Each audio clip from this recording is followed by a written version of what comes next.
ദൈവാരാധനയ്ക്കായിട്ട് ഒരുമിച്ച് ചേർന്ന എല്ലാ പ്രിയ സഹോദരി സഹോദരന്മാർക്കും കർത്താവായ യേശു ക്രിസ്തുവിൻ്റെ വിലയേറുന്ന നാമത്തിലുള്ള സ്നേഹവന്ദനം അറിയിക്കുന്നു. ദൈവത്തിൻ്റെ വചനത്തിൽ നിന്ന് നിങ്ങളോട് സംസാരിക്കുവാനായിട്ട് ഒരവസരം കൂടെ കർത്താവ് എനിക്ക് തന്നല്ലോ. കഴിഞ്ഞ നൂറ്റാണ്ടിലെ വളരെ പ്രസിദ്ധനായ ഒരു പ്രസംഗകനായിരുന്നു വാൻസ് ഹാഫ്നർ എന്ന് പറയുന്ന ആൾ. അപ്പോൾ അദ്ദേഹം പറഞ്ഞൊരു പ്രസ്താവനയോടുകൂടെ ഞാൻ എൻ്റെ ഇന്നത്തെ സന്ദേശം ആരംഭിക്കുകയാണ്. അദ്ദേഹം പറഞ്ഞു, നമ്മുടെ പ്രതിസന്ധികളിൽ നമ്മളെ സഹായിക്കുവാൻ ദൈവം മാത്രമേ ഉള്ളൂ എന്ന അവസ്ഥ വരുമ്പോഴാണ് ദൈവം മതിയാകും എന്നത് നമ്മൾ മനസ്സിലാക്കുന്നത് എന്ന് പറഞ്ഞു. He said, when we come to a situation in which we have only God and none else, and that is when we understand that God is enough. നമ്മളെ പ്രതിസന്ധികളിൽ നമ്മളെ സഹായിക്കുവാൻ ദൈവം മതിയാകും എന്ന സന്ദേശം അല്ലെങ്കിൽ ആ ആശയം ദൈവവചനത്തിൻ്റെ സന്ദേശമാണ്. ദൈവമക്കളുടെ ജീവിതത്തിൽ ഒരുപാട് പ്രതിസന്ധികളും പ്രയാസങ്ങളുമുണ്ട്. എന്നാൽ അതിനെ മറികടക്കുന്ന ദൈവകൃപയും അവർക്ക് ദൈവം നൽകിയിട്ടുണ്ട്. ഇന്ന് ഞാൻ നിങ്ങളോട് പറയുന്ന വേദഭാഗത്ത് ദൈവത്തിൻ്റെ ജനത്തിന് ലഭിക്കുന്ന ഈ അനുഗ്രഹത്തെക്കുറിച്ചും അവർ പ്രതിസന്ധികളെക്കുറിച്ചും പറയുന്ന ഒരു വേദഭാഗമാണ് ഞാൻ നിങ്ങളോട് ഒരുമിച്ച് പങ്കുവയ്ക്കാനായിട്ട് ആഗ്രഹിക്കുന്നത്.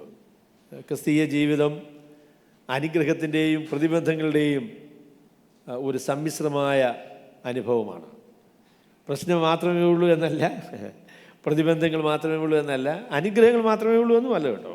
നമ്മുടെ ജീവിതത്തിൽ പ്രതിസന്ധികളും പ്രയാസങ്ങളും ഉണ്ട്. എങ്കിലും അതിന് നടുവിൽ കർത്താവ് നമ്മളെ പരിപാലിക്കുന്നു എന്നതാണ് ദൈവവചനത്തിൻ്റെ സന്ദേശം എന്നത്.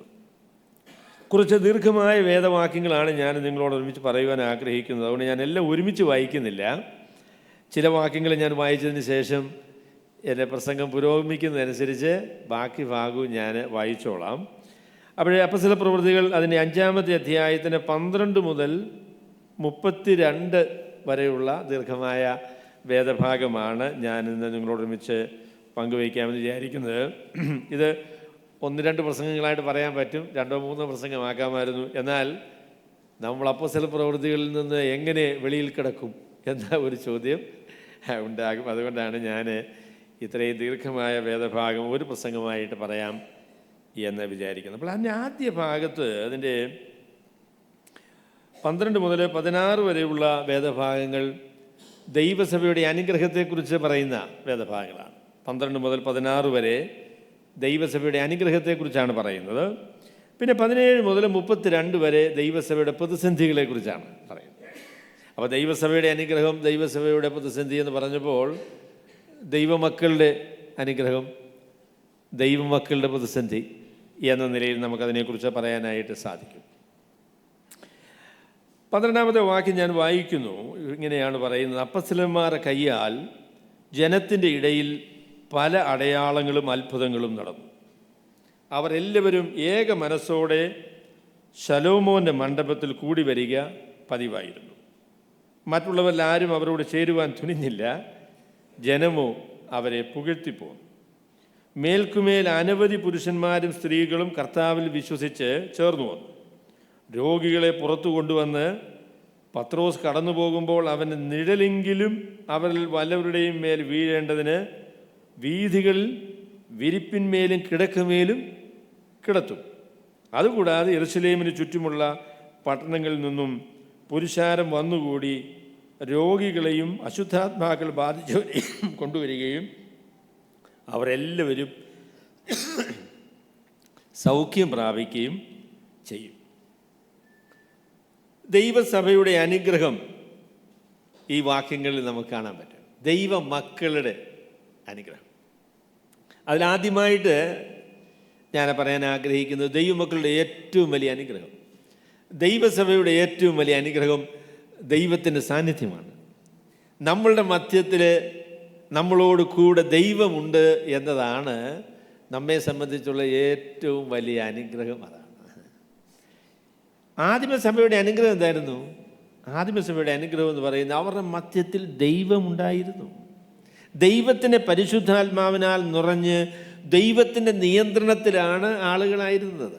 അതാണ് ആദിമസഭയുടെ അനുഗ്രഹം എന്ന് പറയുന്നത്. അപ്പം ആ അനുഗ്രഹം നമുക്ക് നിശ്ചയമായിട്ട് സാധ്യമാണ് കേട്ടോ.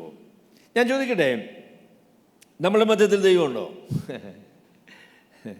അത് നമ്മൾ എപ്പോഴും ചിന്തിക്കേണ്ട കാര്യമാണ് കേട്ടോ. നമ്മുടെ ശക്തി എന്താണ്? നമ്മുടെ അനുഗ്രഹം എന്താണ്? നമ്മുടെ പ്രത്യേകത എന്താണ്? നമുക്ക് പറയാനുള്ളത് ഞങ്ങളോട് കൂടെ കർത്താവുണ്ട് എന്നതാണ് ഞങ്ങളുടെ പ്രത്യേകത.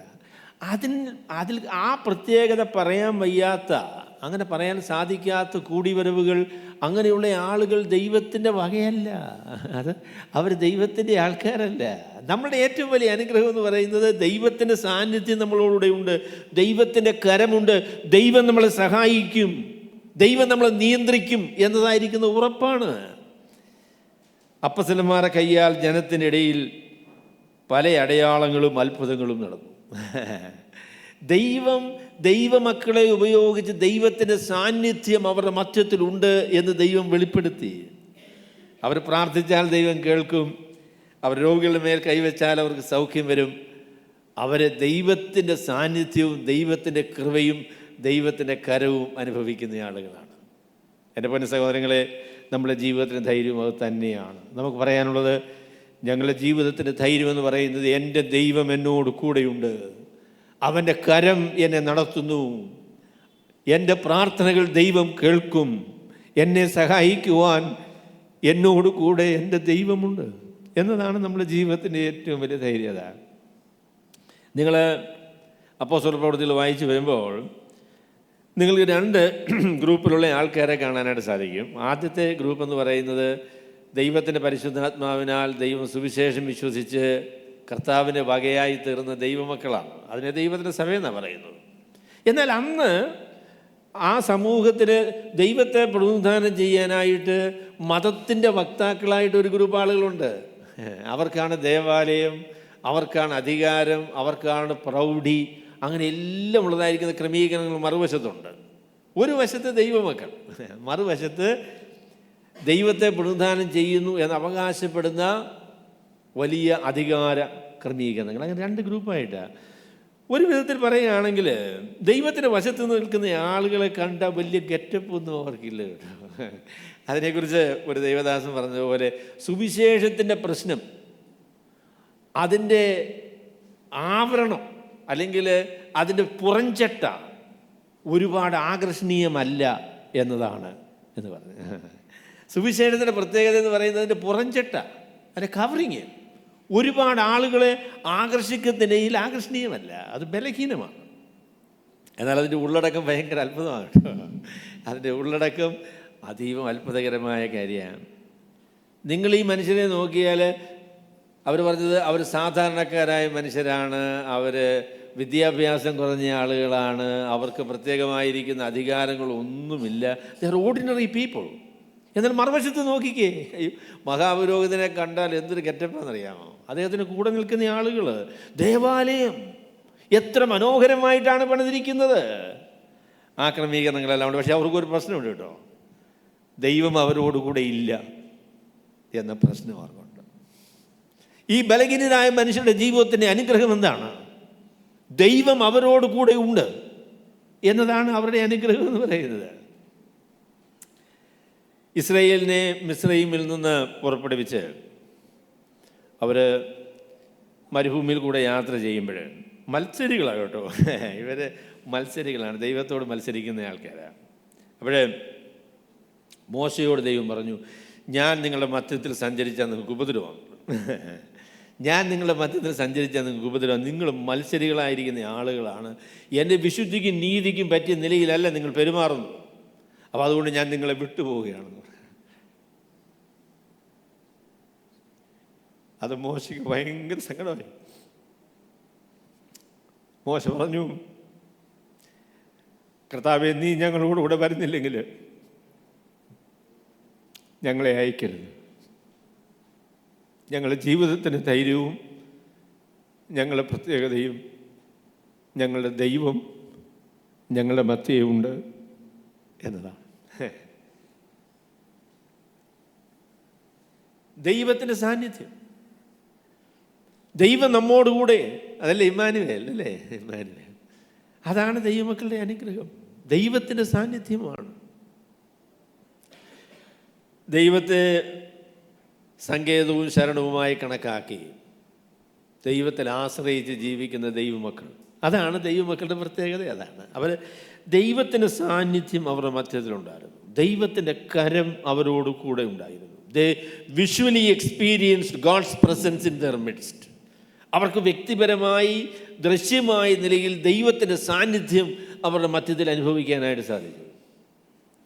നമ്മളുടെയും അനുഗ്രഹം തന്നെയായിരിക്കണം കേട്ടോ. ഈ പറഞ്ഞതായ രീതിയിലുള്ള അത്ഭുതങ്ങളും അടയാളങ്ങളും ഒന്നും നടക്കണം എന്ന് നിർബന്ധമൊന്നുമില്ല. എന്നാൽ ദൈവത്തിൻ്റെ സാന്നിധ്യം യാഥാർത്ഥ്യമായി നമ്മളുടെ മധ്യത്തിലുണ്ട് എന്ന് നമുക്ക് അനുഭവിക്കാനായിട്ട് സാധിക്കും.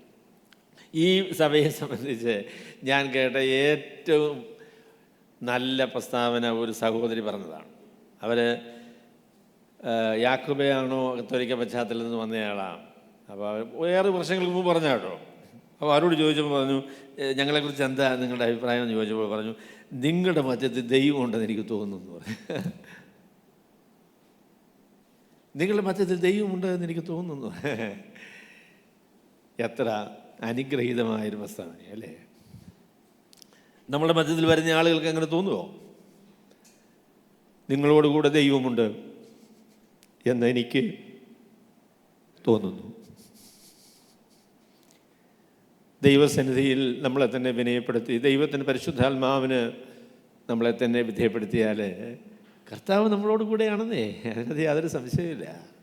നമ്മുടെ ധൈര്യം ദൈവത്തിൻ്റെ സാന്നിധ്യമാണ്, ദൈവം നമ്മോടുകൂടെ ഉണ്ട് എന്നതാണ് നമ്മുടെ അനുഗ്രഹത്തിൻ്റെ ഏറ്റവും പ്രധാനപ്പെട്ട കാര്യം. രണ്ടാമത് ഇവിടെ അനുഗ്രഹത്തിൻ്റെ പ്രത്യേകതയായിട്ട് പറയുന്നത്, അവരെല്ലാവരും ഏക മനസ്സോടെ ശലോമോൻ്റെ മണ്ഡപത്തിൽ കൂടി വരിക പതിവായിരുന്നു. അപ്പോൾ ദൈവത്തിൻ്റെ സാന്നിധ്യമാണ് അവരുടെ അനുഗ്രഹത്തിൻ്റെ ഒന്നാമത്തെ ഭാഗമെങ്കിൽ രണ്ടാമത്തെ ഭാഗം എന്ന് പറയുന്നത് അവരുടെ മധ്യത്തിലുള്ള ഐക്യതയാണ്. ഏക മനസ്സോടുകൂടെ അവർ ശലോമോൻ്റെ മണ്ഡപത്തിൽ കൂടി വരിക പതിവായിരുന്നു. ദൈവമക്കളുടെ കൂട്ടായ്മയിലുള്ള ഏറ്റവും വലിയ അനുഗ്രഹം അവർ തമ്മിലുള്ള ഒരുമയാണ്, അവർ തമ്മിലുള്ള ഐക്യമാണ്. ഏക മനസ്സോടുകൂടെ കൂടി വന്നു. അപ്പം നുറുക്കുമ്പം അതിൻ്റെ പ്രഖ്യാപനം അതാ കേട്ടോ. നമ്മളെന്താ ഒരപ്പത്തിൻ്റെ അംശികളാണ്, നമ്മൾ ഒന്നാണ്, നമ്മൾ ഏകമായി ചിന്തിക്കുന്നവരും ഒരേ വിശ്വാസമുള്ളവരുമാണ് എന്നൊക്കെയാണ് നമ്മൾ പറയുന്നത്. എന്നാൽ പലപ്പോഴും അത് യാഥാർത്ഥ്യമല്ല എന്നതാണ് സങ്കടം.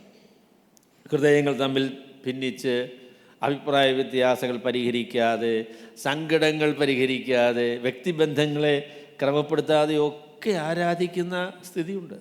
അത് സങ്കടമാണ്. നമ്മളുടെ അനുഗ്രഹം നമ്മളുടെ ഐക്യതയാണ്.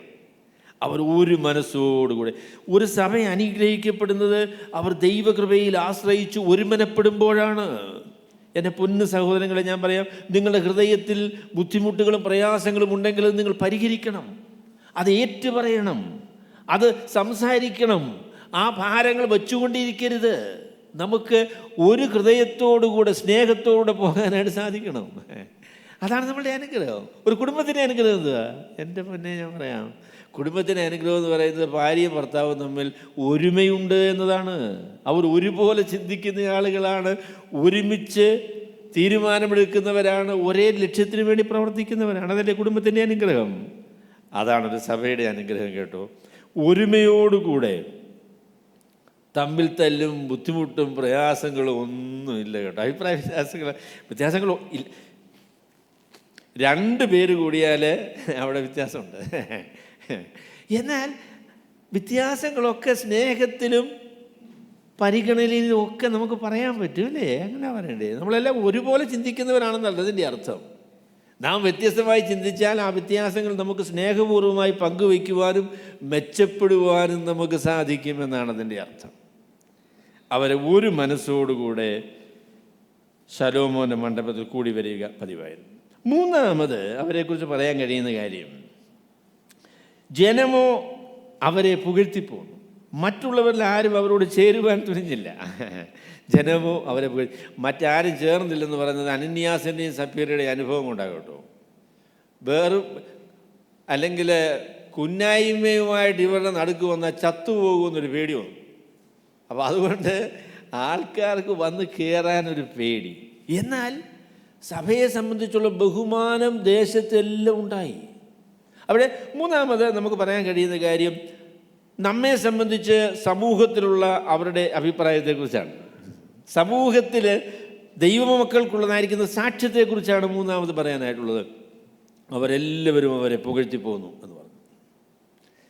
ദൈവമക്കളെ സംബന്ധിച്ച് അവരുമായി പരിചയപ്പെടുന്ന അവിശ്വാസികളുടെ മധ്യത്തിൽ നല്ല സാക്ഷ്യമില്ല എങ്കിൽ അവർ ദൈവമക്കളല്ല കേട്ടോ. നമുക്കൊരു വ്യത്യാസമില്ലേ? നമ്മളെ സമൂഹത്തിൽ നമ്മൾ വ്യതിരിക്തരല്ലേ? നമുക്ക് വ്യത്യാസമില്ലേ? ദൈവമക്കൾ ദൈവത്തിൻ്റെ കൃപയാൽ, ദൈവത്തിൻ്റെ പരിശുദ്ധാത്മാവിനാൽ ലോകത്തിൽ നിന്ന് വ്യത്യസ്തരായിട്ട് ജീവിക്കുന്ന ആളുകളാണ്. അവരാകർഷണീയരാണ്. ദൈവമക്കളെക്കുറിച്ച് മറ്റുള്ളവർ ചോദിക്കുന്നത്, നിങ്ങൾക്ക് എന്താ ഇത്ര സന്തോഷം? നിങ്ങൾക്ക് എന്താണ് ഇത്രയും ഒരു ശുഭാപ്തി വിശ്വാസം? നിങ്ങൾ എന്താണ് ഇത്രയും മര്യാദയായിട്ട് ഇടപെടുന്നത്? നിങ്ങൾ എന്താണ് വിശ്വസ്തന്മാരായിരിക്കുന്നത്? സമൂഹത്തിൽ ദൈവമക്കൾ സമൂഹത്തിൻ്റെ ഉപ്പും അതുപോലെ തന്നെ വെളിച്ചവുമാണ്. സമൂഹത്തെ അവർ വ്യതിരിക്തരാണ്. ലോകത്തിലുള്ള മനുഷ്യരെ പോലെ അല്ല. അവരെ തിരിച്ചറിയാനായിട്ട് സാധിക്കും. അവർ ദൈവമക്കളെക്കുറിച്ച് പറഞ്ഞത് അവരെ പുകഴ്ത്തി പോന്നു. അവരുടെ സ്നേഹം, അവരുടെ ഔദാര്യം, അവർക്ക് സഹായിക്കാനുള്ളതായിരിക്കുന്ന മനസ്സ്, അവരുടെ ഇടപാടുകൾ, ഇതെല്ലാം കണ്ടു കഴിഞ്ഞാൽ പറഞ്ഞു, കൊള്ളാം, മനുഷ്യനാണ് ഇങ്ങനെ ജീവിക്കണം അല്ലേ. അതിനോട് ചേർത്ത് ഒരു കാര്യം കൂടെ പറഞ്ഞു കേട്ടോ. അനേകം ആളുകൾ കർത്താവിൽ വിശ്വസിച്ച് ചേർന്ന് വന്നു എന്ന് പറഞ്ഞു. നമ്മുടെ ഏറ്റവും വലിയ പരസ്യം എന്താ? സുവിശേഷത്തിൻ്റെ ഏറ്റവും വലിയ പരസ്യം എന്താണ്? സുവിശേഷത്തിൻ്റെ ഏറ്റവും വലിയ പരസ്യം സുവിശേഷത്താൽ രൂപാന്തരം പ്രാപിച്ച മനുഷ്യരാണ്. സുവിശേഷത്തിൻ്റെ ഏറ്റവും വലിയ പരസ്യം സുവിശേഷത്താൽ രൂപാന്തരപ്പെട്ട മനുഷ്യരാണ്. ഒരു പ്രസിദ്ധനായിരിക്കുന്ന പ്രസംഗകന് പറഞ്ഞൊരു പ്രസ്താവന ഞാൻ ഓർക്കുന്നു. ലോകത്തിന് നമുക്ക് നൽകാനുള്ള വാഗ്ദാനം, അല്ലെങ്കിൽ ലോകത്തിന് നമുക്കുള്ളതായിരിക്കുന്ന നമ്മളെക്കുറിച്ചുള്ള പ്രതീക്ഷ എന്ന് പറയുന്നത് നാം ലോകത്തിൽ നിന്ന് വ്യത്യസ്തരായിരിക്കുന്നു എന്നുള്ളതാണ്. അവരെ പോലെ തന്നെ ജീവിക്കുന്ന ആളുകൾക്ക് എന്ത് പ്രതീക്ഷയാണ് അവർ കൊടുക്കാൻ പറ്റുക? കള്ളുകുടിയന്മാർ ഒരുമിച്ചിരുന്ന് കുടിക്കുന്ന സന്തോഷമാണ് എങ്കിലും കുടിക്കാതിരിക്കാൻ പറ്റുമെന്ന് ചില മനുഷ്യരെ നോക്കി കാണുന്നതല്ലേ അവർക്ക് ഒരു ആവേശം എന്ന് പറയുന്നതല്ലേ. ജീവിതത്തിൽ ദൈവത്തെ സ്നേഹിച്ച് ജീവിക്കുവാൻ കഴിയും എന്ന് തെളിയിക്കുന്ന ദൈവമക്കൾ ലോകത്തിന് വെല്ലുവിളിയാണ്. പിശാചിൻ്റെ ഒരു വലിയ തന്ത്രം ഞാൻ പറയാം. എന്താണെന്നറിയോ? ഇതെല്ലാം കള്ളത്തരമാണ്. ഇതിനകത്തൊന്നും ഒരു കഥയുമില്ല. ഇതെല്ലാം ഒരു വെച്ചുകെട്ടുമാണ്. ഇതിനകത്തൊന്നും ഒരു കഥയുമില്ല എന്ന് ലോകത്തിലുള്ള മനുഷ്യരെ കൊണ്ട് പറയിപ്പിക്കുക എന്നതാണ് പിശാചിൻ്റെ തന്ത്രം. എന്നാൽ ചില മനുഷ്യരെ കാണുമ്പോൾ അവരുടെ വാദഗതികൾ പൊളിഞ്ഞു പോകുന്നു. അല്ല, ചില മനുഷ്യർ ദൈവത്തെ സ്നേഹിക്കുന്നവരായിട്ട്, അവരുടെ ബോധ്യങ്ങൾക്ക് വേണ്ടി നിൽക്കുന്നവരായിട്ട് ഉണ്ട്. അവർ ലോകത്തിൽ നിന്ന് വ്യത്യസ്തരാണ് എന്ന് തെളിയിക്കാനുള്ള അവസരമാണ് ദൈവം നമുക്ക് നൽകിയിരിക്കുന്നത്. അപ്പോൾ ഒരുപാട് ആൾക്കാരെയൊക്കെ ഞങ്ങൾ കണ്ടിട്ടുണ്ട് സാറേ, എന്നാൽ സാറ് അതുപോലെയുള്ള ഒരാളല്ല. സാറിനൊരു വ്യത്യാസം ഞങ്ങൾ കാണുന്നുണ്ട് അല്ലേ? ജോയൽ സഹോദരനോട് ചോദിക്കുക അല്ലേ, അനേകം ആളുകളെ ഞങ്ങൾ കണ്ടിട്ടുണ്ട്, പക്ഷെ ജോയലിന് എന്താ അങ്ങനെ അല്ലല്ലോ അല്ലേ? എത്ര അനുഗ്രഹീതമായ ഒരു കാര്യമാണ്. We are different. നാം ഈ ലോകത്തിൽ വ്യത്യസ്തരാണ്. ഈ ലോകത്തിന് വെളിച്ചം കൊടുക്കുവാൻ, ഈ ലോകത്തിന് ഉപ്പായിരിക്കുവാൻ, അതിൻ്റെ മധ്യത്തിൽ മനുഷ്യർക്ക് പ്രതീക്ഷയുണ്ട് എന്ന് കാണിക്കുവാൻ ദൈവം നിർത്തിയിരിക്കുന്ന ആളുകളാണ് നമ്മൾ. അപ്പം അതുകൊണ്ട് നമ്മൾ വെച്ചുകെട്ടുമൊന്നുമല്ല കേട്ടോ. ഇത് യാഥാർത്ഥ്യമായി തന്നെ ദൈവത്തിൻ്റെ പരിശുദ്ധാത്മാവിനാൽ രൂപാന്തരപ്പെട്ട്, ദൈവകൃപയാൽ വ്യത്യാസപ്പെട്ട് മനുഷ്യരുടെ മുൻപിൽ കർത്താവിന് സ്നേഹം പ്രദർശിപ്പിക്കുവാൻ കഴിയുന്ന ആളുകളാണ് വിശ്വാസികൾ എന്നാണ് ദൈവത്തിൻ്റെ വചനം പറയുന്നത്. നമ്മളെക്കുറിച്ച് അങ്ങനെ പറയുമോ? നമ്മളെ പരിചയപ്പെട്ട ആൾ പറയാം, സാറൊരു വ്യത്യാസമുള്ള ആളാണ് അല്ലേ?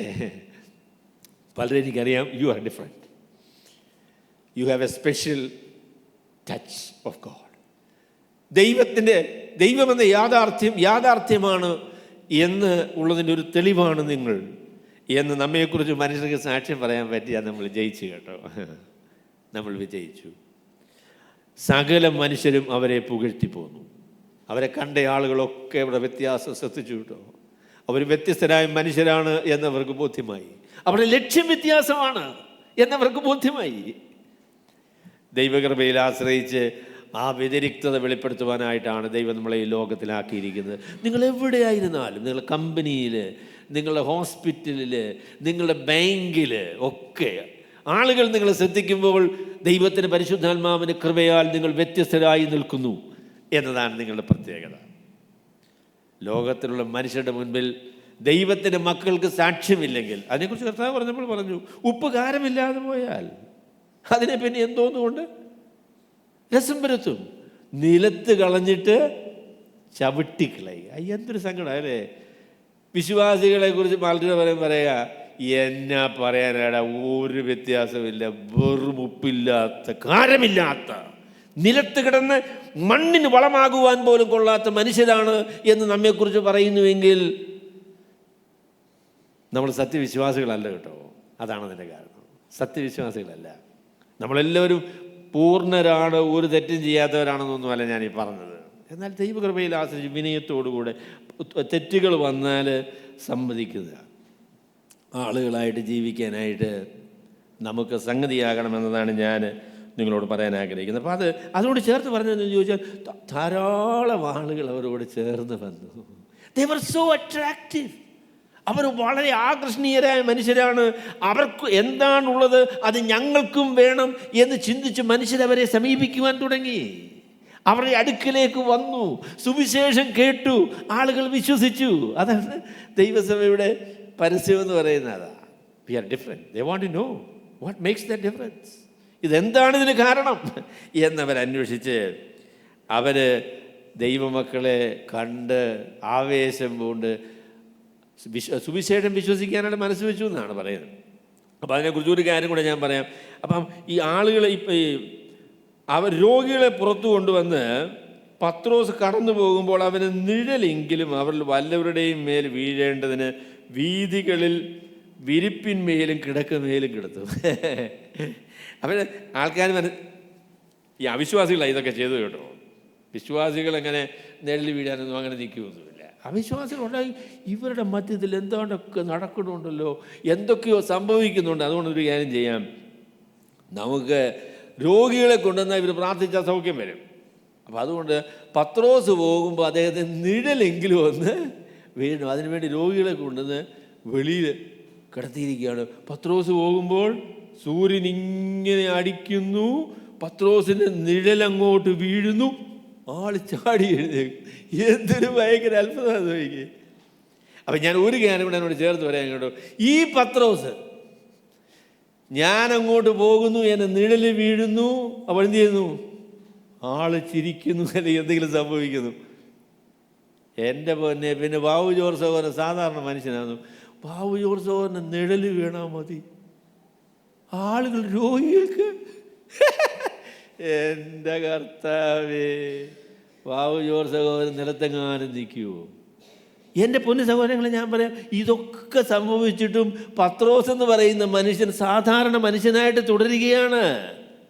അദ്ദേഹം ഒരു സാധാരണ മനുഷ്യനായിട്ട് ഇതിൻ്റെ പേരിൽ അഹങ്കരിക്കാനും എൻ്റെ നിഴൽ വീണാൽ രോഗികൾ സൗഖ്യമാകുന്നയാളാണ് എന്ന് പറഞ്ഞിങ്ങനെ നിന്നു കൊടുക്കുകയാണ്, നിഴൽ വീഴാനായിട്ട്. അതൊന്നും പത്രോസിൻ്റെ പരിപാടിയല്ല കേട്ടോ. ദൈവമക്കളുടെ ലക്ഷ്യമെന്ന് പറയുന്നത് ദൈവത്തിൻ്റെ മഹത്വമാണ്, സ്വന്തമായ രീതിയിൽ മഹത്വം അന്വേഷിക്കുന്നതല്ല. ഈ പത്രോസിനെ കുറച്ച് കഴിഞ്ഞ് നമുക്ക് കാണാം കേട്ടോ. 1-2 അനുഭവങ്ങൾ അദ്ദേഹത്തെ കഴിഞ്ഞതിന് ശേഷം ഞാൻ പറയാം. 12-ാമത്തെ അധ്യായത്തിലല്ലേ, 10-ാമത്തെ അധ്യായത്തിൽ വരുമ്പോൾ ശിമോനെ പോയി അന്വേഷിക്കണം എന്ന് ദൈവത്തിൻ്റെ പരിശുദ്ധാത്മാവ് ദൂതൻ കൊർന്നല്യോസിനോട് പറഞ്ഞപ്പോൾ 2 ആൾക്കാരെ വിട്ടു. 2 ആൾക്കാരെ വിട്ടപ്പോൾ പത്രോസ് എവിടെയാണ് താമസിക്കുന്നത് അറിയാമോ? തോൽക്കൊല്ലനായ ശിമോൻ്റെ വീട്ടിൽ അവൻ പാർക്കുന്നു എന്നാണ് ദൈവത്തിൻ്റെ ദൂതൻ ഇവരോട് പറഞ്ഞത്. തോൽക്കൊല്ലൻ എന്ന് പറഞ്ഞാൽ എന്തുവാ? തോൽക്കൊല്ലൻ, ടാനർ എന്ന് പറഞ്ഞാൽ എന്തുവാ? തുകല്.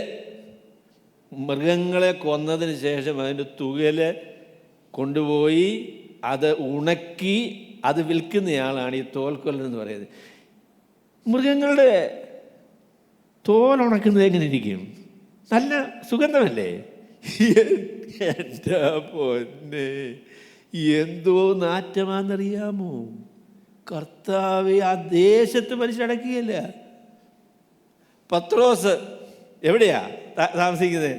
തോൽക്കൊല്ലനായ ശിമോന്റെ വീട്ടിൽ നീ പോയി പത്രോസിനെ അന്വേഷിക്കണമെന്ന് പറഞ്ഞു. അപ്പം അവർക്ക് സാധാരണ മനുഷ്യരായിട്ടാണ് ജീവിച്ചത്. അവരുടെ കരങ്ങൾ കൊണ്ട് സംഭവിച്ച അത്ഭുതങ്ങളൊന്നും അവരെ അമാനുഷികനായ മനുഷ്യരാക്കി തീർത്തില്ല. അതാണ് സമൂഹത്തിന് മധ്യത്തിൽ അവർ കിട്ടിയ സാക്ഷ്യം എന്ന് പറയുന്നതാണ്. There ordinary people with extra ordinary blessings from God. ദൈവത്തിൻ്റെ കരങ്ങളിൽ നിന്ന് അനുഗ്രഹങ്ങളെ നൽകുവാൻ പ്രാപിക്കുവാൻ കഴിയുന്ന ദൈവ മനുഷ്യരാണ് അവർ. സാധാരണക്കാരായ മനുഷ്യരാണ്, താഴ്മയുള്ള ആളുകളാണ് എന്നൊക്കെയുള്ള സാക്ഷ്യമാണ് അവരെക്കുറിച്ച് പറഞ്ഞത്. അപ്പം ഞാൻ ഒരു കാര്യം കൂടെ അതിനെക്കുറിച്ച് പറയാം. ഈ ആദ്യകാലങ്ങളിൽ സംഭവിച്ചതുപോലെയുള്ള അതേ നിലയിൽ ഇന്നും അത്ഭുതങ്ങൾ നടക്കും എന്ന് പറയുന്ന ആളുകളുണ്ട്. ദൈവം അങ്ങനെ ചെയ്താൽ വളരെ സന്തോഷമേ എനിക്കുള്ളൂ കേട്ടോ. ഞാൻ പോകുന്നുണ്ട് എൻ്റെ നിഴൽ വീണ് ആരെങ്കിലും ഒന്ന് സൗഖ്യമായാലും എനിക്ക് ഭയങ്കര സന്തോഷമായിരുന്നു. പക്ഷേ ഇതുവരെ സംഭവിച്ചിട്ടില്ല, അങ്ങനെ സംഭവിച്ചിട്ടില്ല. നിഴലല്ല, ഞാൻ വീണാൽ പോലും അതുകൊണ്ട് പ്രയോജനമൊന്നുമില്ല, സൗഖ്യമായിട്ടില്ല.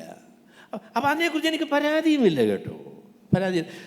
ഇവിടെ പത്രോസ് ഞാൻ പോകുമ്പോൾ എൻ്റെ നിഴൽ വീണ് സൗഖ്യമാകണം എന്ന് തീരുമാനിച്ചൊന്നും പോയതല്ല, അത് ദൈവം ചെയ്തതാ. ദൈവത്തിൻ്റെ അത്ഭുതങ്ങൾ ദൈവത്തിൻ്റെ അത്ഭുതങ്ങളാണ്. അത് മനുഷ്യർ സൃഷ്ടിച്ചെടുക്കുന്നതല്ല, നമ്മളാരും ആ നിലയിൽ ഉണ്ടാക്കുന്നതുമല്ല, ദൈവം ചെയ്യുന്നതാണ്. സത്യസന്ധമായ രീതിയിൽ ഇന്നത്തെ വർത്തമാനകാല ലോകത്തെ, ക്രിസ്തീയ ലോകത്തെ വീക്ഷിച്ചാൽ നമുക്കറിയാം, 1-ാം നൂറ്റാണ്ടിൽ സംഭവിച്ചതുപോലെയുള്ള അത്ഭുതങ്ങൾ ഇന്ന് നടക്കുന്നില്ല. അപ്പോൾ അത് ഈ അത്ഭുതങ്ങൾ 1-ാം നൂറ്റാണ്ടിൻ്റെ ഒരു പ്രത്യേകതയായിരുന്നു. അതുകൊണ്ട് അത്ഭുതങ്ങൾ ഒന്നും നടക്കുന്നില്ലെന്നല്ല ഞാൻ പറഞ്ഞത്. 1-ാം നൂറ്റാണ്ടിൽ സംഭവിച്ചതുപോലെ ആ ഗൗരവത്തിൽ, ആ നിലയിൽ ഉള്ള അത്ഭുതങ്ങൾ നമ്മൾ കാണുന്നില്ല. എന്നാൽ അത്ഭുതങ്ങളൊക്കെ കർത്താവ് ചെയ്യുന്നുണ്ട് കേട്ടോ. അത് ദൈവത്തിൻ്റെ പരിപാടിയാണ്. അപ്പോൾ അതുകൊണ്ട് രോഗികൾക്ക് വേണ്ടി പ്രാർത്ഥിക്കണം, അവർ സൗഖ്യമാകാനായിട്ടൊക്കെ പ്രാർത്ഥിക്കണമെങ്കിലും 1-ാം നൂറ്റാണ്ടിൽ സംഭവിച്ചതുപോലെ അതുപോലെ അത്ഭുതകരമായിരിക്കുന്ന രോഗശാന്തികൾ പലപ്പോഴും നടക്കുന്നില്ല. നമുക്ക് ഡോക്ടർമാരും ഹോസ്പിറ്റലും ചികിത്സയും ഒക്കെ ആവശ്യമാണ്, അതിനെ നിഷേധിക്കുന്നത് സുബോധമല്ല എന്ന് ഞാൻ അതിനോട് ചേർത്ത് പറയാൻ ആഗ്രഹിക്കുന്നത്. അപ്പോൾ ഈ 3 പ്രത്യേകതകളാണ് ഈ സഭയുടെ അനുഗ്രഹമായിട്ട് ഞാൻ പറയാൻ ആഗ്രഹിക്കുന്നത്. ദൈവത്തിൻ്റെ സാന്നിധ്യമാണ് 1-ാമത്തെ അനുഗ്രഹം, ദൈവം നമ്മളോട് കൂടെ എന്നതാണ്. 2-ാമത് ദൈവഭയത്തിൽ ഐക്യതയോടുകൂടെ ഒരുമനപ്പെട്ട് വിശ്വാസികളായിരിക്കുന്നു എന്നതാണ് 2-ാമത്തെ കാര്യം. 3-ാമത് അവർ ലോകത്തിൻ്റെ മധ്യത്തിൽ ലഭിച്ച സാക്ഷ്യമാണ്. അവർ വ്യത്യസ്തരാണ്, അവരെ പുകഴ്ത്തിപ്പോന്നു, അവർക്ക് വ്യത്യസ്തമായിരിക്കുന്നൊരു ജീവിത ശൈലി ഉണ്ടായിരുന്നു, അത് ആകർഷണീയമായിരുന്നു എന്നതാണ് ഇവിടെ ലൂക്കോസ് നമ്മോട് പറയുന്നത്. ഇനി പ്രതിബന്ധത്തെക്കുറിച്ചാണ് പറയുന്നത്. 17 മുതലുള്ള വാക്യങ്ങളിൽ, പിന്നെ മഹാപുരോഹിതനും സദൂക്യരുടെ മതക്കാരായ അവൻ്റെ പക്ഷക്കാരൊക്കെയും അസൂയ നിറഞ്ഞ് എഴുന്നേറ്റ് അപ്പസ്തലന്മാരെ പിടിച്ച് പൊതു തടവിലാക്കി. രാത്രിയിലോ കർത്താവിൻ്റെ ദൂതൻ കാരാഗ്രഹവാതിൽ തുറന്ന് അവരെ പുറത്തു കൊണ്ടുവന്നു. നിങ്ങൾ ദേവാലയത്തിൽ ചെന്ന ഈ ജീവൻ്റെ വചനമെല്ലാം ജനത്തോട് പ്രസ്താവിപ്പീൻ എന്ന് പറഞ്ഞു. അപ്പോൾ ഈ വാക്യത്തെ അടിസ്ഥാനപ്പെടുത്തിയാണ് ഞാൻ ഇന്നത്തെ എൻ്റെ പ്രസംഗത്തിന് തലവാചകം കൊടുത്തിരിക്കുന്നത്. അടഞ്ഞിരിക്കുന്ന വാതിലും തുറന്ന സുവിശേഷവും എന്ന പ്രസ്താവന ഈ വാക്യത്തിൽ നിന്നാണ് ഞാൻ കണ്ടെത്തിയത്. അപ്പോഴേ ഇതിന് നേരത്തെയും അപ്പസ്തലന്മാരെ തടവിലാക്കി കേട്ടോ. 3-ാമത്തെ അധ്യായത്തിൽ അവരെ തടവിലാക്കിയല്ലോ. ഒരു മനുഷ്യന്, ജന്മനാ മുടന്തനായിരിക്കുന്ന ഒരു മനുഷ്യന് സൗഖ്യം കൊടുത്തതിൻ്റെ പേരിൽ അവസാനം വരെ പിടിച്ച് ജയിലിട്ടു. അപ്പോൾ യോഹന്നാനും പത്രോസുമേ ഉണ്ടായിരുന്നുള്ളൂ. എന്നാൽ ഇവിടെ അപ്പസ്തലന്മാരെല്ലാവരും ഉണ്ട്. എല്ലാ അപ്പോസ്തലന്മാരെയും ഒരുമിച്ച് അവർ പിടിച്ച് കാരാഗ്രഹത്തിലാക്കിയ കാര്യത്തെക്കുറിച്ചാണ് ഇവിടെ നമ്മൾ വായിക്കുന്നത്. അതിന് കാരണമായിട്ട് പറഞ്ഞത് എന്താണെന്നറിയാമോ? അതിന് കാരണമായിട്ട് പറയുന്നത് അസൂയവുണ്ട്. ലോകത്തിലെ പീഡകൾക്ക്, ദൈവജനം അനുഭവിക്കുന്ന പീഡകളുടെ ഏറ്റവും പ്രധാനപ്പെട്ട കാരണം അസൂയയാണ്. പീഡകൾ അനുഭവിക്കുന്നതിൻ്റെ ഏറ്റവും പ്രധാനപ്പെട്ട കാരണം അസൂയയാണ്. അസൂയ എന്താണെന്ന് ചോദിച്ചാൽ, തങ്ങൾക്കുള്ള സ്വാധീനവും തങ്ങൾക്കുള്ള അധികാരവും തങ്ങൾക്കുള്ള പ്രസിദ്ധിയും ഒക്കെ നഷ്ടപ്പെട്ടു പോകുമോ എന്ന ഭയമാണ് പലപ്പോഴും മറ്റുള്ളവരെ ഉപദ്രവിക്കാനായിട്ട് ആളുകളെ നിർബന്ധിക്കുന്നതാണ്. അതാണ് അവരുടെ കാരണം.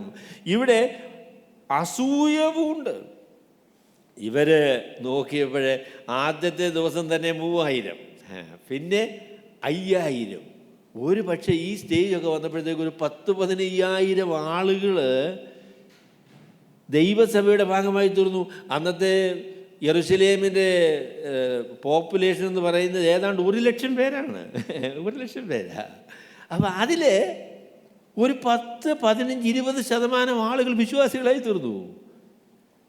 അത് പുരോഹിതന്മാർക്കും മത നേതാക്കന്മാർക്കും എല്ലാം വളരെ നടുക്കമുണ്ടാക്കിയ ഒരു കാര്യമാണ്. അവർ വിചാരിച്ചതുപോലെ ഒന്നും കാര്യങ്ങൾ നടക്കുകയില്ല. ഇതാകപ്പാടെ കർത്താവിനെക്കുറിച്ച് അവർ പറഞ്ഞൊരു പരാതി ഉണ്ടല്ലോ, ഇപ്പോൾ എല്ലാവരും അവൻ്റെ പിന്നാലെ പോകും, നമ്മളെ പിന്നെ റോമാക്കാർ വന്ന് പിടിച്ചോണ്ടും പോകും, നമുക്ക് എന്താകുമെന്ന് അവർ ഭയപ്പെട്ടു കേട്ടോ. അപ്പോൾ അതേ ഭയം ഈ അവസരത്തിലും തുടരുകയാണ്. അപ്പസ്തലന്മാർക്ക് ലഭിച്ച സ്വാധീനം, അവർ ജനത്തിൽ വരുത്തിയ വ്യതിയാനം, ആളുകൾ സഭയിൽ ചേർന്നതിൻ്റെ കാര്യം, ഇതെല്ലാം കൂടെ കണ്ടപ്പോൾ അവർ തീരുമാനിച്ചു ഈ നിലയിൽ കാര്യങ്ങൾ പോയാൽ പറ്റുകയില്ല, അതിനെ തടയണം, നിയന്ത്രിക്കണം എന്ന് വിചാരിച്ചു. ഞാൻ നോർത്ത് ഇന്ത്യയിലെ കാര്യം തന്നെ പറയാം. അതിനെക്കുറിച്ച് ചില സഹോദരന്മാർ എന്നോട് പറഞ്ഞതാണ്. നോർത്ത് ഇന്ത്യയിലെ ഹിന്ദുക്കൾക്കുള്ള പരാതി എന്താണ് എന്ന് ചോദിച്ചാൽ, അവരുടെ അടിമ വേലക്കാരായിട്ട് അവർ പറയുന്നതൊക്കെ ചെയ്ത് നിൽക്കുന്ന ആളുകൾ വിശ്വാസികളായി കഴിഞ്ഞാൽ പിന്നെ അവരെ ആ പണിക്ക് കിട്ടുകയില്ല. അതാണ് അവർ ക്രിസ്തീയ വിശ്വാസത്തെ എതിർക്കാനുള്ള ഏറ്റവും പ്രധാനപ്പെട്ട ഒരു കാരണം. അതാ അവർ പറയുന്നത് പോലെ പിന്നെ കാര്യങ്ങൾ നടക്കുകയില്ല. അപ്പം അതുകൊണ്ട് എന്ത് ശക്തി ഉപയോഗിച്ച് നമുക്ക് എന്ത് ചെയ്യണം? സുവിശേഷത്തെ എതിർക്കണം. സുവിശേഷം വിശ്വസിച്ച ആൾക്കാർ പിള്ളേരെ സ്കൂളിൽ വിടാൻ തുടങ്ങി, അവർ പോയി പഠിച്ചു, അവരെ ജോലി കിട്ടി. പിന്നെ ഇവർ പറയുന്ന ഈ പണിക്ക് പിന്നെ വരേണ്ട കാര്യമില്ലെന്ന്. അത് തന്നെയല്ല, അവർ ദൈവത്തിൻ്റെ സൃഷ്ടിയാണ്, ആരും അവരെ അടിമത്വത്തിൽ നിർത്താനായിട്ട് അവർക്ക് അവകാശമില്ല എന്നുള്ളതായിരിക്കുന്ന ഒരു ബോധമൊക്കെ അവരുടെ ഹൃദയത്തിൽ വന്നു. അതവർക്ക് അപകടമാണ്. അതുകൊണ്ടാണ് നോർത്ത് ഇന്ത്യയിൽ മറ്റുമുള്ളതായിരിക്കുന്ന ഹൈന്ദവ ഉന്നത കുലജാതന്മാരായ ആളുകൾ ക്രിസ്തീയ വിശ്വാസത്തെ എതിർക്കാനുള്ള പ്രധാനപ്പെട്ട ഒരു കാരണം അത് അസൂയാണ്. അവരുടെ പണിയും അവരുടെ അധികാരവും നടക്കുകയില്ല എന്നുള്ള ചിന്തയാണ്. അപ്പോൾ ഇവിടെ വന്നു കഴിഞ്ഞപ്പോൾ അവർ ചെയ്തതെന്താണെന്ന് ചോദിച്ചാൽ, അവർ കേട്ടു രാത്രി അസൂയ നിറഞ്ഞെഴുന്നേറ്റ് അപ്പസ്തലന്മാരെ പിടിച്ച് പൊതു തടവിലാക്കി. അപ്പോൾ ഇവരെ എല്ലാവരെയും കൂടെ പിടിച്ച് അവർ കൊണ്ടുപോയി ജയിലിലിട്ടു. അപ്പം ലോകത്തുള്ള മനുഷ്യർക്ക് ചെയ്യാൻ പറ്റുന്ന ഒരുപാട് കാര്യങ്ങളുണ്ട് കേട്ടോ. അവർക്ക് ഉപദ്രവങ്ങൾ ഉണ്ടാക്കാനായിട്ട് സാധിക്കും, നമ്മളുടെ പ്രസംഗങ്ങളെ തടസ്സപ്പെടുത്താൻ സാധിക്കും, അറസ്റ്റ് ചെയ്യാൻ പറ്റും, ജയിലിലിടാൻ പറ്റും, അതൊക്കെ അവർക്ക് സാധിക്കുന്ന കാര്യമാണ്. എന്നാൽ ദൈവത്തിൻ്റെ പരിപാടികളെയും പദ്ധതികളെയും അവർക്ക് തടയാൻ കഴിയുകയില്ല. അതാണ് ദൈവത്തിൻ്റെ വചനം നമ്മളോട് പറയുന്നത്. ദൈവജനത്തിനും ദൈവത്തിൻ്റെ പരിപാടിക്കും ഉപദ്രവങ്ങൾ ഉണ്ടാക്കുവാൻ മനുഷ്യർക്ക് സാധിക്കും, ബുദ്ധിമുട്ടുകൾ ഉണ്ടാക്കാനായിട്ട് സാധിക്കും. എന്നാൽ ദൈവത്തിൻ്റെ പരിപാടിയെയും പദ്ധതിയെയും തകർക്കുവാൻ അവർക്ക് സാധിക്കുകയില്ല. അതാണ് ദൈവത്തിൻ്റെ വചനം നമ്മളോട് പറയുന്നത്. പ്രതികൂലങ്ങളോടുള്ള ദൈവജനത്തിൻ്റെ പ്രതികരണം അതാകും കേട്ടോ. ദൈവത്തിൽ ആശ്രയിച്ച് പ്രതികൂലങ്ങളെ നേരിടുന്ന ദൈവത്തിൻ്റെ ജനത്തിന് പറയാൻ പറ്റും, ദൈവത്തിൻ്റെ പരിപാടികളെ പരാജയപ്പെടുത്തുവാൻ ദൈവത്തിൻ്റെ ശത്രുക്കൾക്ക് കഴിയുകയില്ല എന്നുള്ള ഉറപ്പ് ദൈവത്തിൻ്റെ ജനത്തിനുണ്ട്. അപ്പോൾ അവരെ പിടിച്ച് തടവിലാക്കിയതിന് ശേഷം രാത്രി ഒരു ദൂതൻ വന്ന് ഈ ജയിലിൻ്റെ വാതിലുകൾ തുറന്നിട്ടാണെന്ന് അറിയത്തില്ല കേട്ടോ. എല്ലാം പിന്നെ ചെല്ലുമ്പോഴെല്ലാം പൂട്ടിയിട്ടിരിക്കുക. ഏതായാലും ശരി, അതിൽ നിന്ന് അവരെ വെളിയിൽ കൊണ്ടുവന്നു. ഞാൻ ചോദിക്കട്ടെ, ഏത് ഗവൺമെൻറ്റിനാണ് ദൂതൻ ജയിലിൽ വരാൻ പാടില്ല എന്നൊരു നിയമം ഉണ്ടാക്കാൻ പറ്റുക? അപ്പം നമ്മൾ നരേന്ദ്രമോദി പറയാണ്, ഇനിയും ഒരിക്കൽ പോലും ഒരു ദൂതൻ ജയിലിൽ പ്രവേശിക്കാനായിട്ട് പാടില്ല. അല്ലേ? അത്ഭുതങ്ങൾ പ്രവർത്തിക്കുവാൻ പാടില്ല. ജയിലിൽ നിന്ന് അടച്ചിരിക്കുന്ന വാതിലുകൾ തുറക്കാതെ ആളുകളെ വെളിയിൽ കൊണ്ടുവരാൻ പാടില്ല. അയ്യോ, അതൊന്നും സംഭവിക്കുന്ന കാര്യമല്ലല്ലോ. സ്വർഗത്തിലെ ദൈവം നമ്മുടെ ജീവിതങ്ങളിൽ പ്രവർത്തിക്കുവാൻ ആരംഭിച്ചാൽ ദൈവത്തിൻ്റെ പ്രതിയോഗികൾക്ക് അതിനെ തടയുവാൻ കഴിയുകയില്ല എന്നതാണ് ദൈവവചനത്തിന് വ്യക്തമായിരിക്കുന്ന ഉറപ്പ്. അതാണ് സ്വർഗത്തിലെ ദൈവം അടഞ്ഞിരിക്കുന്ന വാതിലുകളെ തുറക്കുന്ന ദൈവമാണ്. He will open closed doors. മനുഷ്യൻ അടച്ചു വയ്ക്കുന്ന, മനുഷ്യർ പിടിച്ചു വയ്ക്കുന്ന, മനുഷ്യരുണ്ടാക്കുന്ന ക്രമീകരണങ്ങളെ ഒക്കെയും മറികടന്ന് അതിനെ പരാജയപ്പെടുത്തി അതിന് നടുവിൽ നിന്ന് നമ്മെ രക്ഷിക്കുവാൻ സ്വർഗത്തിലെ ദൈവത്തിന് കഴിയും എന്നതാണ് ദൈവവചനത്തിൻ്റെ വളരെ വ്യക്തമായിരുന്ന പ്രഖ്യാപനം. അതായിട്ടോ, നിങ്ങൾക്ക് തീയുടെ ശക്തി കൂട്ടാൻ പറ്റും. ചന്ദ്രക്ക് മേശയ്ക്ക് അമേന്ദ്ര ഗോവ് രാജാവിനോട് പറഞ്ഞു, രാജാവെ കൂടുതൽ സംസാരിച്ചിട്ടൊന്നും കാര്യമൊന്നുമില്ല, ഞങ്ങൾ സേവിച്ചു നിൽക്കുന്ന ദൈവത്തെ വിട്ട് നീ ഉയർത്തിയ ഈ ബിംബത്തെ നമസ്കരിക്കുന്ന പരിപാടിയെ ഉദിക്കുന്നില്ല, നിനക്ക് ചെയ്യാനുള്ള കാര്യമൊക്കെ ചെയ്തോളാൻ പറഞ്ഞു. അപ്പോൾ രാജാവിന് ഭയങ്കര കോപം വന്നു കേട്ടോ. കോപം വന്നപ്പോൾ എന്താ അദ്ദേഹത്തിന് ചെയ്യാൻ പറ്റുക? തീയുടെ ശക്തി എത്ര വട്ടമാണ് കൂട്ടിയത്? എന്താ പറഞ്ഞു, ഞാൻ വിചാരിച്ചു 2 മടങ്ങാണ്ട്. സഹോദരന്മാർ പറഞ്ഞു കേട്ടില്ല, 7 മടങ്ങ് വർദ്ധിപ്പിച്ചു. തീയിൽ നിന്ന് രക്ഷിക്കാനായിട്ട് ദൈവം തീരുമാനിച്ചു കഴിഞ്ഞാൽ തീയുടെ ചൂട് കൂടിയാൽ ദൈവത്തിന് പ്രയാസമാണ് അല്ലേ? എൻ്റെ പൊന്നെ, മനുഷ്യനെ ചുട്ടുകരിക്കാനായിട്ട് സാധാരണ തീ മതി. തീയുടെ ചൂട് വർദ്ധിപ്പിക്കുന്നത് കൊണ്ട് ഒരു കാര്യം നടക്കാൻ പോകുന്നില്ല. ഒരു പക്ഷേ പെട്ടെന്ന് ചാകുമെന്നുള്ള ഇത് വരും. തീയിൽ നിന്ന് രക്ഷിക്കാനായിട്ട് ദൈവം തീരുമാനിച്ചാൽ അയ്യോ ഞാൻ നോക്കിയിട്ടോ, പക്ഷെ എന്ത് ചെയ്യാനാ? ഞാൻ വിചാരിച്ചൊരു 2-3 മടങ്ങ് കൂട്ടി കാണും. 7 മടങ്ങാ കൂട്ടി വെച്ചേക്കുന്നത്. എന്ത് ചെയ്യും? എൻ്റെ കയ്യിൽ നിന്ന് നിങ്ങളെ രക്ഷിക്കാൻ കഴിയുന്നത് ആരാണ് എന്ന് ചോദിച്ച നെബൂഖദ്നേസർ രാജാവ്, ആ രാജാവ് തന്നെയാണ് പറഞ്ഞത്, ഈ തീയുടെ നടുവിൽ നടക്കുന്നത് ആരാണ് എന്ന് ചോദിച്ചത്. Who can save me them from my hand? അപ്പോൾ കർത്താവ് പറഞ്ഞു, ഐ ക്യാൻ. അവര് 3 പേരല്ലയോ അതിൻ്റെ നടുവിലേക്ക് നമ്മൾ വലിച്ചെറിഞ്ഞത്. ഇതാ ദൈവപുത്രനോട് തുല്യനായിരിക്കുന്ന ഒരുവൻ, 4മതൊരുവൻ അവരോടുകൂടെ തീയിൽ നടക്കുന്നത് കാണുന്നു എന്ന് രാജാവ് പറഞ്ഞു. That is what the world can do. പ്രതികൂലങ്ങളും പ്രതിബന്ധങ്ങളും ഒക്കെ വർദ്ധിപ്പിക്കാനാണ് ലോകത്തുള്ള മനുഷ്യർക്ക് സാധിക്കും. എന്നാൽ ദൈവം വിടുവിക്കുന്നതിൽ നിന്ന് ദൈവത്തെ തടയുവാൻ മനുഷ്യർക്ക് കഴിയുകയില്ല എന്ന കാര്യമാണ് ദൈവത്തിന് വചനം പറയുന്നത്. If God decides there is no appeal. ദൈവം വിടുവിക്കുന്നവനാണ്, ദൈവം സംരക്ഷിക്കുന്നവനാണ്, ദൈവം നമ്മളോട് കരുണ ചെയ്യുന്നവനാണ് എന്നതാണ് ദൈവത്തിൻ്റെ ജനത്തിന് പറയാനായിട്ടുള്ളത്. മഹാപുരോഹിതനും കൂടെയുള്ള ആളുകളും ഒക്കെ നടുങ്ങി കേട്ടോ. ദൂതനെതിരായിട്ട് കേസെടുക്കാൻ പറ്റുമോ വക്കീൽ സാറേ? കേസിൻ്റെ FIR തയ്യാറാക്കുക അല്ലേ? എന്താ 1-ാം പ്രതി ആരാ? സ്വർഗത്തിലെ ദൂതൻ. എന്താ കുറ്റം? തടവുകാരെ പുറത്തു കൊണ്ടുപോയി എന്ത് ചെയ്യണം? ദൂതനെ അറസ്റ്റ് ചെയ്യണം. നടക്കില്ല കേട്ടോ. ദൈവം പ്രവർത്തിക്കാനായിട്ട് തീരുമാനിച്ചാൽ മനുഷ്യരുടെ കരങ്ങൾക്കതിനെ തടയുവാൻ കഴിയുകയില്ല എന്നതാണ് ദൈവത്തിന് അതിനെ നമ്മളോട് പറയുന്ന കാര്യം. ദൈവത്തിൽ വിശ്വസിക്കുന്നത് ദൈവജനത്തിൻ്റെ ഭാഗ്യമാണ്. ദൈവം പ്രവർത്തിക്കും, പ്രതികൂലങ്ങളിൽ നിന്ന് അവൻ നമ്മെ വിടുവിക്കും എന്ന് തന്നെ നമ്മളുടെ ധൈര്യമാണ്, നമ്മളുടെ ഉറപ്പാണ്. അപ്പോൾ ഒരു കാര്യം കൂടെ എന്നോട് ചേർത്ത് പറയണം, അല്ലെങ്കിൽ ഞാൻ പറഞ്ഞത് വൺ സൈഡഡായി പോകും. ദൈവം എല്ലാം ഇപ്പോഴും വാതിലുകളെ തുറന്ന് അത്ഭുതകരമായ രീതിയിൽ മനുഷ്യനെ രക്ഷിക്കില്ല കേട്ടോ. കഷ്ടം സഹിക്കാനും കൂടെ മനസ്സ് വയ്ക്കണം കേട്ടോ. 12-ാമത്തെ അധ്യായത്തിൽ ജയിലിൻ്റെ വാതിൽ തുറന്ന് എന്ത് ചെയ്തു?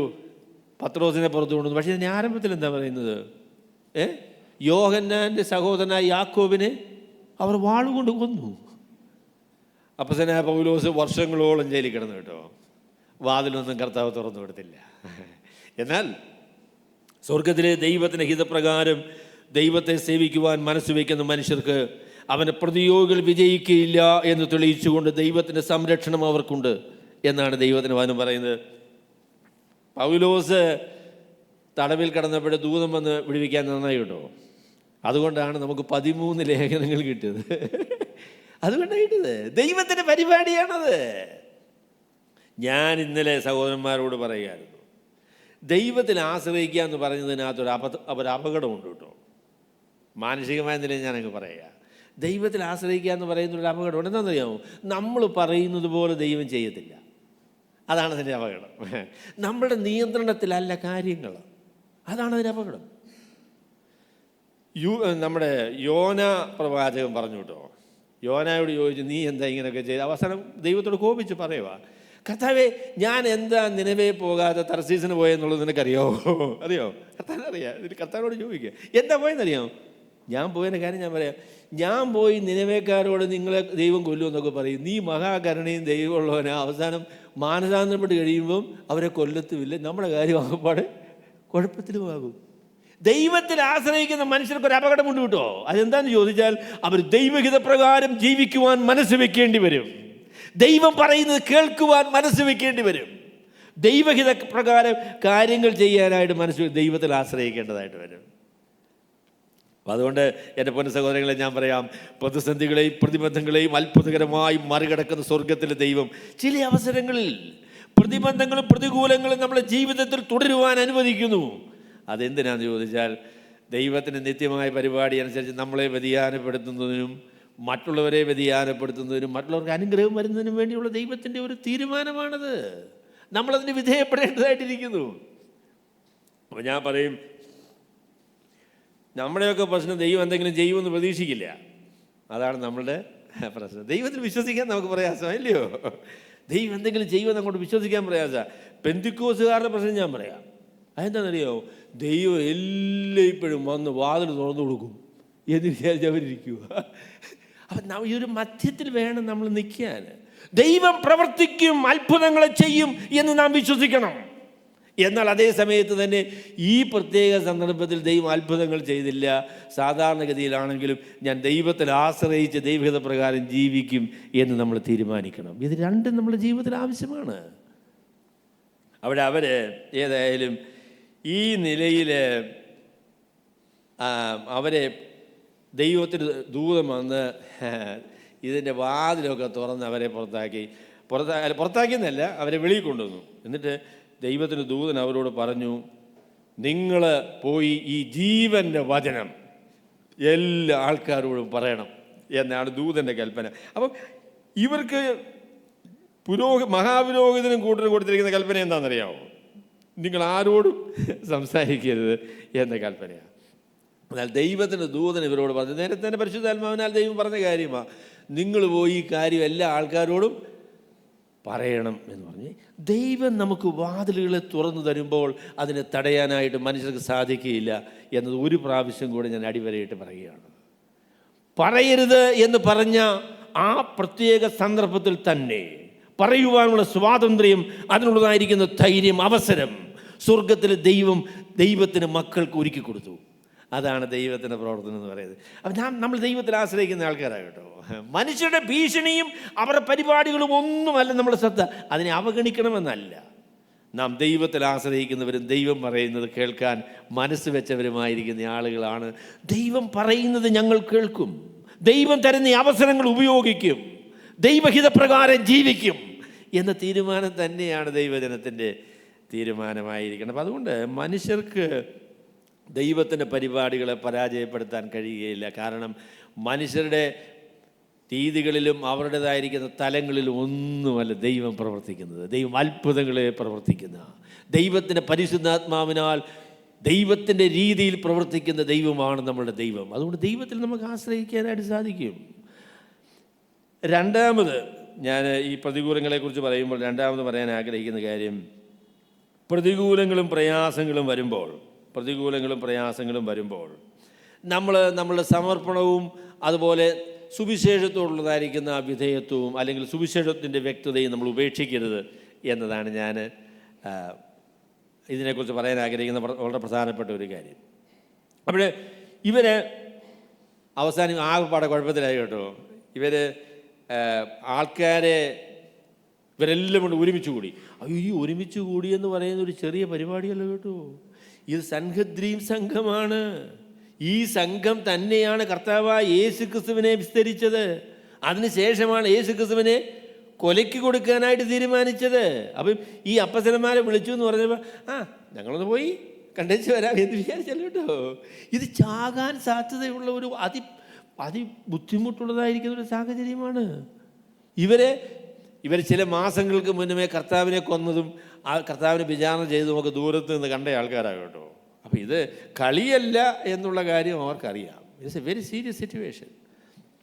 ഏതായാലും ശരി, തടവിലൊക്കെ ആക്കി രാത്രിയിൽ ദൂതം വന്നവരെ വെളിയിൽ കൊണ്ടുപോയി അവിടെയുള്ളതായിരിക്കുന്ന രാവിലെ ആയപ്പോഴത്തേക്ക് അവിടെയുള്ള ആൾക്കാരോട് കർത്താവിൻ്റെ വചനം പറഞ്ഞിങ്ങനെ നിൽക്കുകയാണ്. ആ അവസരത്തിലാണ് ഇവരെല്ലാവരും കൂടെ കൂടിയിട്ട് ജയിലിലേക്ക് ആളെ അയച്ച് അപ്പസ്തലന്മാരെ വരുത്താനായിട്ട് ചെന്നപ്പം ജയിലിൽ ആളില്ല. ഇവരാകെപ്പാരും നടുങ്ങി. ജയിലിൽ ആളിനെ കാണാനില്ല എന്ന് പറഞ്ഞു. അപ്പോൾ അവിടെ ചെന്ന് നോക്കിയപ്പോൾ ജയിലിൻ്റെ വാതിലും അതിൻ്റെ കാര്യങ്ങളും എല്ലാം നല്ല ഭംഗിയായിട്ട് അടച്ചു വെച്ചിരിപ്പുണ്ട്. വാതിൽക്കൽ നിൽക്കുന്ന പട്ടാളക്കാർ വാളും വടിയുമായിട്ടൊക്കെ അവിടെ നിൽപ്പുണ്ട്. പക്ഷേങ്കിൽ അതിനകത്തുള്ള ആൾക്കാരെ കാണാനില്ല. ആകെപ്പാടെ ഇതെന്താകും എന്നവർക്ക് ഭയങ്കര ഭയമായി. അപ്പം മറ്റു ചില ആൾക്കാർ വന്ന് പറഞ്ഞു, അയ്യോ, നിങ്ങൾ തടവിലാക്കിയ ആൾക്കാർ ദേണ്ട് അവിടെ നിന്ന് പ്രസംഗിക്കുന്നു, ദേണ്ട അവരവിടെ നിന്ന് പ്രസംഗിക്കുന്നു. ഉടനെ ഓ, ജയിലിൽ കാണാൻ, ജയിലിൽ സംസാരിക്കരുതെന്ന് പറഞ്ഞ് ഞങ്ങൾ തടവിലാക്കിയ ആളുകൾ സ്വാതന്ത്ര്യത്തോടുകൂടെ ദൈവത്തിൻ്റെ വചനം പറയുന്നു. അപ്പം ദൈവം ഇവരുടെ പദ്ധതി, ഇപ്പോഴത്തെ ഒരു പുതിയ രീതിയാണ് ആളുകളെ ക്യാൻസൽ ചെയ്യുക എന്ന് പറയുന്നത്, അല്ലേ? പിന്നെ ആളിനെ എന്തെങ്കിലും നമുക്ക് അഭിപ്രായ വ്യത്യാസം ഉണ്ടെങ്കിൽ ഉടനെ നമ്മൾ എന്ത് ചെയ്യും? അവരെ ക്യാൻസൽ ചെയ്യും. ഏതായാലും ഒരു കാര്യം പറയാം, സ്വർഗത്തിലെ ദൈവം മഹാപുരോഹിതനെ അവൻ്റെ എല്ലാ പദ്ധതികളെയും ക്യാൻസൽ ചെയ്തു. അതിനുശേഷം മിണ്ടരുതെന്ന് പറഞ്ഞ ആളുകളോട് പരസ്യമായ ആളുകളോട് സംസാരിക്കാനുള്ളതായിരിക്കുന്ന അവസരവും അതിനുള്ള സാഹചര്യങ്ങളും ദൈവം ഉണ്ടാക്കി കൊടുക്കുന്നു. അപ്പോഴേതായാലും ശരി, ഇവർ അവരുടെ തന്ത്രമൊന്ന് മാറ്റി കേട്ടോ. വലിയ ബുദ്ധിമുട്ടൊന്നും ഉണ്ടാക്കാതെ അച്ചായ ഇങ്ങോട്ടൊന്ന് വരാമോ എന്നൊക്കെ ചോദിച്ച് സ്നേഹത്തോടുകൂടെ ഇവരെ വിളിച്ചുകൊണ്ട് വന്ന് അപ്പം ഈ മഹാപുരോഹിതൻ ചോദിക്കുന്ന ചോദ്യമാണ്, നിങ്ങളോട് ഞാൻ പറഞ്ഞില്ലയോ, നിങ്ങളോട് ഞാൻ പറഞ്ഞല്ലോ ഈ നാമത്തിൽ സംസാരിക്കരുത് എന്ന്. അപ്പം അവർ കേട്ട് പുലർച്ചയ്ക്ക് ദേവാലയത്തിൽ ചെന്നു ഉപദേശിച്ചുകൊണ്ടിരുന്നു. മഹാപുരോഹിതനും കൂടെയുള്ളവരും വന്നു. ന്യായാധിപ സംഘത്തെ ഇസ്രായേൽ മക്കളുടെ മൂപ്പന്മാരെ എല്ലാവരെയും വിളിച്ചു കൂട്ടി അവരെ കൊണ്ടുവരുവാൻ തടവിലേക്ക് ആളയച്ചു. ചേവകർ ചെന്നപ്പോൾ അവരെ കാരാഗൃഹത്തിൽ കണ്ടില്ല, തുറന്നപ്പോഴും അകത്താരെയും കണ്ടില്ല എന്ന് പറഞ്ഞു. ഈ വാക്ക് കേട്ടിട്ട് ദേവാലയത്തെ പടനായകനും മഹാപുരോഹിതന്മാരും ഇത് എന്തായിത്തീരുമെന്ന് അവരെക്കുറിച്ച് അഞ്ചലിച്ചു. പടനായകൻ ചേവകരുമായി ചെന്ന് ജനം കല്ലെറിയുമെന്ന് ഭയപ്പെടുകയാൽ ബലാത്കാരം ചെയ്യാതെ അവരെ കൂട്ടിക്കൊണ്ടുവന്നു. അങ്ങനെ അവരെ കൊണ്ടുവന്ന് ന്യായാധിപ സംഘത്തിന് മുൻപാകെ നിർത്തി മഹാപുരോഹിതൻ അവരോട്, ഈ നാമത്തിൽ ഉപദേശിക്കരുത് എന്ന് ഞങ്ങൾ നിങ്ങളോട് അമർച്ചയായി കൽപ്പിച്ചുവല്ലോ. നിങ്ങളോ യെരൂശലേമിനെ നിങ്ങളുടെ ഉപദേശം കൊണ്ട് നിറച്ചിരിക്കുന്നു. ആ മനുഷ്യൻ്റെ രക്തം ഞങ്ങളുടെ മേൽ വരുവാൻ ഇച്ഛിക്കുന്നു എന്ന് പറഞ്ഞു. അപ്പം ഞങ്ങൾ പറഞ്ഞതിനെതിരായിട്ട് നിങ്ങൾ പ്രവർത്തിച്ചിരിക്കുന്നു. അങ്ങനെ പ്രവർത്തിക്കാനായിട്ട് വലിയ കാരണമുണ്ടോ? എൻ്റെ പൊന്ന് മഹാപുരോഹിത, ഞങ്ങൾ ജയിലിൽ കിടന്ന് അവിടെ കിടന്നുറങ്ങാമെന്ന് വിചാരിച്ചിരിക്കുകയായിരുന്നു. അന്നേരമാണ് ഒരു ദൂതം വന്നത്. ദൂതം വന്നിട്ട് ഇതിന് വാല് തുറന്നു പറയുകയാണെങ്കിൽ പോകാൻ പറഞ്ഞു. ഞങ്ങൾ പോയി പ്രസംഗിക്കാൻ പറഞ്ഞു. അപ്പം ഞങ്ങൾ എന്ത് ചെയ്യണം? എന്താ ചെയ്യേണ്ടേ? അയ്യോ, മഹാപുരോഹിതൻ പറഞ്ഞിട്ടുണ്ട് കേട്ടോ മിണ്ടരുതെന്ന്. മഹാപുരോഹിതനാണല്ലോ തടവിലാക്കിയത്. ആ തടവ് തുറന്നല്ലേ ഞാൻ നിങ്ങളോട് പറയുന്നേ, നിങ്ങൾ പറയരുത്. അപ്പം വളരെ വ്യക്തമായി പത്രോസിന് പറയാനുള്ളത്, നിങ്ങളെക്കാളും അധികം ദൈവത്തെ അനുസരിക്കുന്നതല്ലയോ ന്യായം? ദൈവം പറഞ്ഞത് കേൾക്കുന്നതല്ലയോ ന്യായം? അത് എൻ്റെ പൊന്നു സഹോദരങ്ങളെ, നിങ്ങളെല്ലാം ഇപ്പോഴും ഓർക്കണം കേട്ടോ. ആൾക്കാരോടൊക്കെ പറയണം, അനുസരണത്തെക്കുറിച്ച് ചോദിക്കുമ്പോൾ നിങ്ങൾ പറയേണ്ടത് ദൈവത്തെയാണ് ഒന്നാമത് അനുസരിക്കേണ്ടത്. അതിനുശേഷമേ ഉള്ളൂ മറ്റുള്ള എല്ലാ അനുസരണവും. ലോകത്തിലുള്ള എല്ലാ അനുസരണവും രണ്ടാമതാണ്. ഒന്നാമത്തെ അനുസരണം ദൈവത്തോടാണ്, ദൈവവചനത്തോടാണ്, ദൈവഹിതത്തോടാണ്. അത് നമ്മളുടെ ആദ്യത്തെ കാര്യം. എന്നിട്ട് ഈ മനുഷ്യൻ പറഞ്ഞൊരു പ്രസ്താവന നിങ്ങൾ കേട്ടോ, ആ മനുഷ്യൻ്റെ രക്തം ഞങ്ങളുടെ മേൽ വരുവാൻ ഇച്ഛിക്കുന്നു എന്ന് പറഞ്ഞു. യേശു എന്നുള്ള വാക്ക് പറയാനായിട്ട് അത് ആ മനുഷ്യൻ മനസ്സില്ല കേട്ടോ. യേശു എന്നുള്ളതായിരിക്കുന്ന വാക്ക് പറയാനായിട്ട് മനുഷ്യൻ മനസ്സില്ല. നിങ്ങൾ ആദ്യകാലത്തെ യഹൂദന്മാരുടെ യേശുക്രിസ്തുവിനെ കുറിച്ചൊക്കെയുള്ള ചരിത്രമൊക്കെ വായിച്ചു നോക്കിയാൽ യേശു എന്നുള്ള വാക്ക് അവർ പറയില്ല. അത്രയ്ക്ക് വിരോധമാണ്. എനിക്ക് മഹാപുരോഹിതനോട് ചോദിക്കാനുള്ളത്, നിങ്ങൾ ഇത്രയും വിരോധിക്കാനായിട്ട് യേശു നിങ്ങൾക്ക് എന്താ ഉപദ്രവം ചെയ്തേ? What did he do? കർത്താവ് പറഞ്ഞു, അവരെന്നെ വെറുതെ പകച്ചിരിക്കുന്നു. അവരെന്നെ വെറുതെ പകച്ചിരിക്കുന്നു. എൻ്റെ പൊന്നു സഹോദരങ്ങളെ, ഞാൻ ചോദിക്കും, യേശുക്രിസ്തുവിനെ മനസ്സിലാക്കുന്ന ഒരു മനുഷ്യന് എങ്ങനെയാണ് യേശുക്രിസ്തുവിനെ വെറുക്കാൻ സാധിക്കുക? എങ്ങനെ സാധിക്കുക? Can you point out a reason to hate Jesus?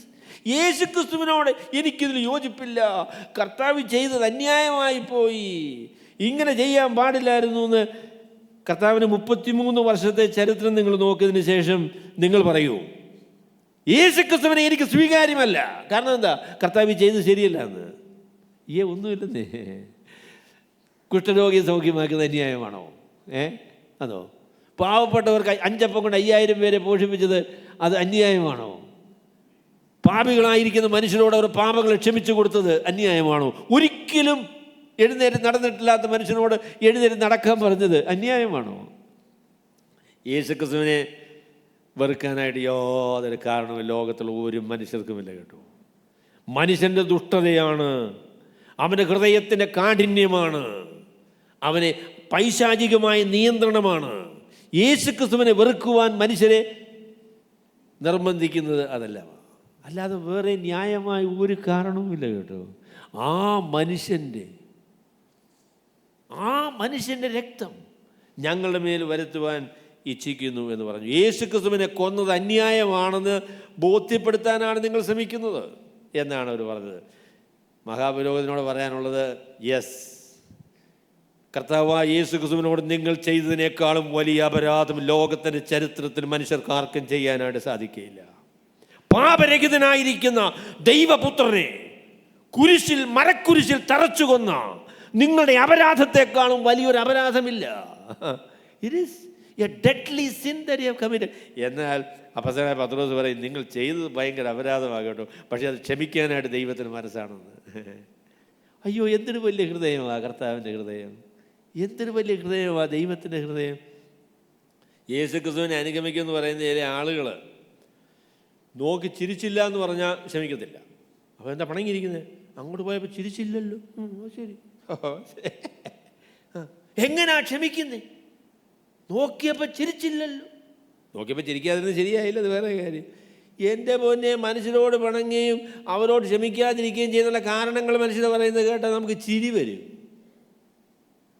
അവനെ ക്രൂശിച്ച് കൊന്നു, അതാണ് ചെയ്ത അപരാധം അല്ലേ? കർത്താവ് പറഞ്ഞു, കർത്താവേ, പിതാവേ, ഇവർ ചെയ്യുന്നത് ഇന്നതെന്നറിയായികയാൽ ഇവരോട് ക്ഷമിക്കണമേ. അതല്ലയോ കർത്താവിൻ്റെ ഹൃദയം?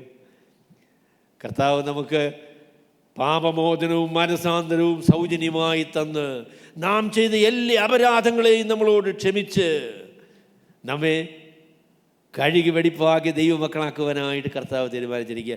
ഈ മഹാപുരോഹിതനും വേണമെങ്കിൽ രക്ഷിക്കപ്പെടാം. ഈ മഹാപുരോഹിതനും വേണമെങ്കിൽ രക്ഷിക്കപ്പെടാം. അത് സുവിശേഷത്തിൻ്റെ വ്യക്തത, സുവിശേഷത്തിൻ്റെ നിർമ്മലത, സുവിശേഷത്തിലുള്ള ധൈര്യം, ഇതൊന്നും പ്രതികൂലങ്ങൾ കൊണ്ട് നമുക്ക് കുറഞ്ഞു പോകരുത് കേട്ടോ. പത്രോസ് നല്ല ധൈര്യമായിട്ട് പറയും. പത്രോസ് പറയും, നിങ്ങൾ ഈ യേശുവിനെ, ആദ്യം പത്രോസും ശേഷം അപ്പോസ്തലന്മാരും, മനുഷ്യരെക്കാൾ ദൈവത്തെ അനുസരിക്കേണ്ടതാകുന്നു. നിങ്ങൾ മരത്തിൽ തൂക്കിക്കൊന്ന യേശുവിനെ നമ്മുടെ പിതാക്കന്മാർ ദൈവം ഉയർപ്പിച്ചു. കർത്താവായ യേശു ക്രിസ്തു ദൈവത്തിൻ്റെ പുത്രനാണ് എന്നുള്ളത് തൻ്റെ ജീവിതം കൊണ്ട് താൻ തെളിയിച്ചതാകും കേട്ടോ. കർത്താവിൻ്റെ ജീവിതത്തെ ശ്രദ്ധിക്കുന്ന എല്ലാവർക്കും അത് മനസ്സിലാകും. തൻ്റെ ആർദ്രത, മനസ്സലിവ്, മനുഷ്യരോടുള്ള ഇടപാട്, ദൈവത്തിൻ്റെ ഔദാര്യം, ദൈവത്തിൻ്റെ ശക്തി, കരുണ, കർത്താവിൻ്റെ ഓരോ വാക്കുകളും പ്രവർത്തനങ്ങളും കണ്ടാൽ അതിനെക്കുറിച്ച് മനുഷ്യരെന്താ പറഞ്ഞത്? കർത്താവിനെ ശ്രദ്ധിച്ച ആളുകൾ എന്താ പറഞ്ഞത്?